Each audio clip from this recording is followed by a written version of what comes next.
The live TV, सच सबसे आगे। नमस्कार, द लाइव टीवी आप देख रहे हैं। आपके साथ मैं हूं आदित्य कुमार। गुजरात में भ्रष्टाचार चरम पर है। हम ये इसलिए कह रहे हैं क्योंकि एक खड़ा खड़ा पुल अपने आप ढह जाता है। वो एक ट्रक का लोड नहीं सहन कर पाता है। तो इससे आप अंदाजा लगाइए, अगर 3-4 ट्रक साथ जा रहे होते तो और कितना बड़ा हादसा होता। पूरा का पूरा पुल जो है वो समा गया। आप तस्वीरें देखिए। इससे पहले भी एक पुल गिरा था, वो हैंगिंग ब्रिज था। उसके बारे में कई सारी कहानियां बताई गई। कई सारे मीडिया वालों ने महिमा मंडन भी कर दिया कि ये एक साथ लोग झूल रहे थे, इसलिए हैंगिंग ब्रिज था, टूट गया, इतने लोग मर गए, ये हुआ। लेकिन यहां पर आप साफ तौर पर तस्वीर देख सकते हैं। यहां पर आपके स्क्रीन पर यह तस्वीर है। तस्वीर देखकर आप अंदाजा लगाइए किस तरीके से यह पुल टूटा है। जो एक ट्रक जा रहा जिसमें मोरंग लदी हुई थी, वो नीचे आ जाता है और पूरा पुल तहस नहस हो जाता है। एडवोकेट नरेश मीना है, उन्होंने ट्वीट किया है कि दुग्गल साहब का गुजरात मॉडल देख लो, क्या गजब का विकास किया है साहब ने। चारों तरफ साहब के विकास का डंका बज रहा है। यानी ये विकास का डंका है जो चारों तरफ बज रहा है। चुनाव से पहले ब्रिज गिर जाना, चुनाव के बाद भी ब्रिज गिर जाना, ये अब दर्शा रहा है किस तरीके से एक के बाद एक पुल टूट रहा है। और ये अब हेडलाइंस भी हो गई है न्यूज चैनल्स की कि फिर टूटा। मतलब चुनाव के पहले भी टूटा था, फिर पुल टूटा।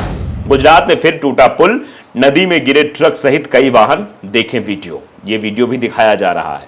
गुजरात के सुरेंद्रनगर जिले में बड़ा हादसा हो गया। राष्ट्रीय राजमार्ग को चूड़ा से जोड़ने वाला पुल ढह गया। ट्रक सहित कई वाहन नदी में जा गिरे थे। 10 लोग भी पानी में डूब गए। रेस्क्यू कर सभी को फिलहाल बचा लिया गया है।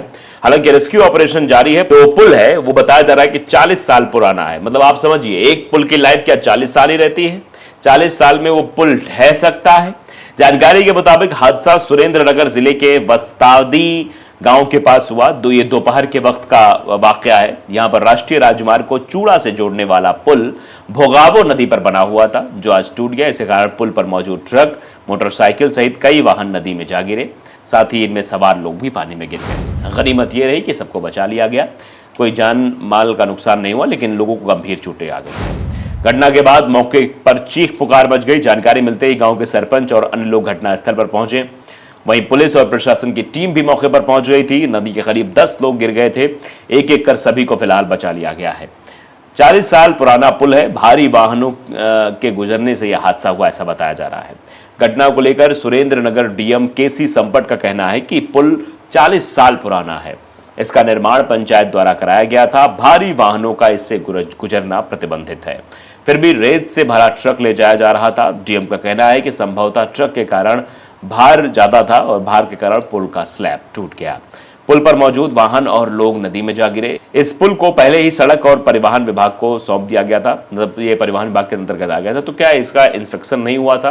क्या जांच नहीं की गई थी कि पुल पर कितना भारी वाहन जा सकता है, नहीं जा सकता है? क्या कोई बैरिकेटिंग नहीं लगाई गई थी? क्या ये लापरवाही का नतीजा है या भ्रष्टाचार का? यह अपने आप में बड़ा सवाल है।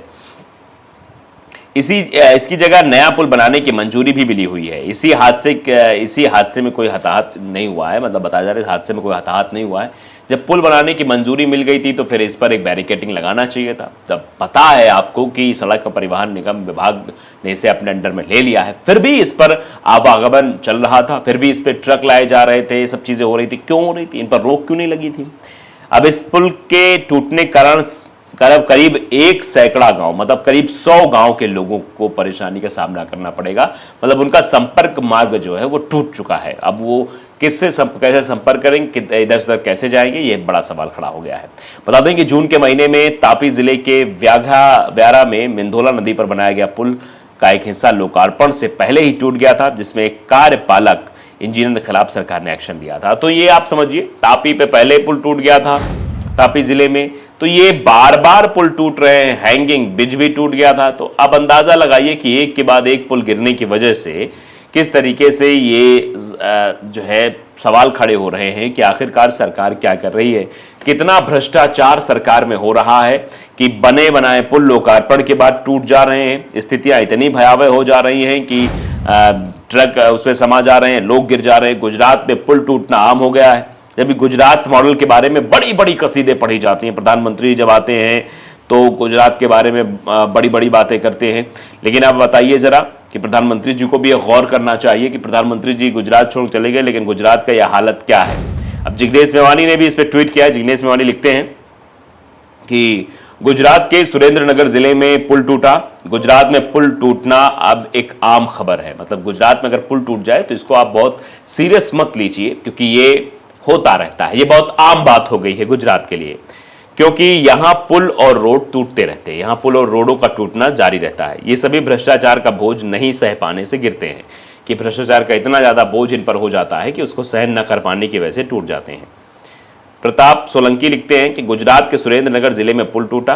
गुजरात में पुल का टूटना आम खबर है, मतलब सब यही कह रहे हैं कि भैया आम खबर है, यहाँ पुल और रोड कभी भी टूट सकते हैं। ये सभी भ्रष्टाचार की बोझ के नहीं मतलब बोझ नहीं सहन कर पा रहे हैं, इसलिए जो है चीजें ऐसी हो रही हैं। अब कौशलेंद्र ने तो गोदी मीडिया को टारगेट कर लिया। कौशलेंद्र ने लिखा कि गोदी मीडिया के औकात नहीं जो इसे दिखाए, मतलब इस खबर को गोदी मीडिया नहीं दिखा सकता, ना इस पर डिबेट कर सकता है। प्रताप सोलंकी और लिखते हैं, अभी ब्रजभूषण शरण सिंह का बयान आ गया कि कौन काटेगा मेरा सिर। मुकाबला बहुत कठिन होता जा रहा है। बिदूड़ी, ब्रजभूषण सिंह, प्रज्ञा ठाकुर एक से बढ़कर एक प्रदर्शन कर रहे हैं। पोस्ट केवल एक है प्रधानमंत्री की, देखते हैं संघ भाजपा इनमें से किसको चुनती है, किसमें ज्यादा नफरत। अब ये देखिए अलग तरीके से ये लेवल लेके आ रहे हैं, तो आप अंदाजा लगाइए ये पुल टूटने के बाद लोगों का रिएक्शन क्या है। मनीष कुमार वर्मा भी इस पर लिखते हैं कि गुजरात में फिर एक पुल टूट गया, विकास का जुमला फिर से बेनकाब हो गया। यही है गुजरात मॉडल, यानी गुजरात मॉडल विकास के नाम पर फेल साबित हो रहा है। एक के बाद एक ऐसी चीजें हो रही हैं। लालजी देसाई लिख रहे हैं, गुजरात में फिर एक पुल टूट गया, विकास का जुमला फिर से बेनकाब हो गया है।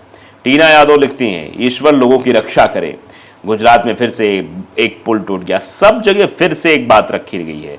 राष्ट्रीय जनता दल यानी आरजेडी की तरफ से भी ट्वीट किया गया, लिखा है गुजरात में पुल गिरा, कई लोग लापता, कई डूबे, गोदी मीडिया में सन्नाटा, क्योंकि गुजरात और बीजेपी का मामला है, बिकाऊ पत्रकारों की छाती नहीं फटेगी।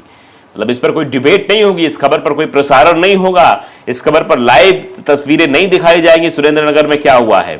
मुकेश सिंह लग रहे हैं, गुजरात में फिर टूटा पुल, नदी में गिरे ट्रक सहित कई वाहन, 4 लोग लापता है। कहीं बिहार वाला ही कंपनी गुजरात में तो नहीं बनाया था पुल, मतलब जैसे बिहार में गिर रहे थे उस तरह गुजरात में गिरना शुरू हो गए हैं। तो एक के बाद एक ये भ्रष्टाचार की जो तस्वीरें हैं वो सामने आ रही हैं। संतोष गुप्ता लिखते हैं कि आज गुजरात के सुरेंद्रनगर में नेशनल हाईवे से जुड़ा एक पुल अचानक गिर गया और एक ट्रक समेत 10 गाड़ियां नदी में गिर गई। चूंकि छीछा लेदर गुजरात सरकार की होनी है, इसलिए गलती गाड़ी वालों की है। मासूम से पुल पर इतना लोड नहीं देना चाहिए था, यानी गलती ट्रक वालों की है, भ्रष्टाचार करने वालों की नहीं है। योगेश मीणा लिखते हैं, गुजरात में फिर एक पुल टूटा है, विकास का जुमला फिर से सामने आ गया है।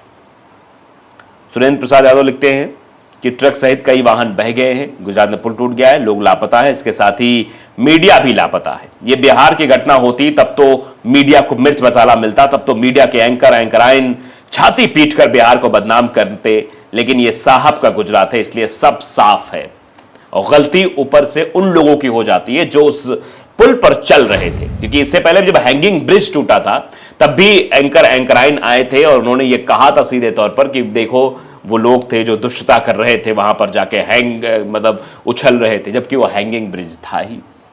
और फिर बताया कि ज्यादा क्षमता में लोग चढ़ गए थे, तो टिकट कौन काट रहा था, किसने उनको वहां पे भेजा। ये सब बहुत सारे सवाल है। वैसे आरोप प्रत्यारोप का दौर इस वक्त शुरू हो जाता है, लेकिन अपने ऊपर कोई इस चीज को नहीं लेना चाहता है। तो द लाइव टीवी को अगर आपने सब्सक्राइब नहीं किया जरूर करिए, बेल आइकन दबाइए ताकि सच खबर आप तक पहुंचती रहे। नमस्कार। द लाइव टीवी, सच सबसे आगे।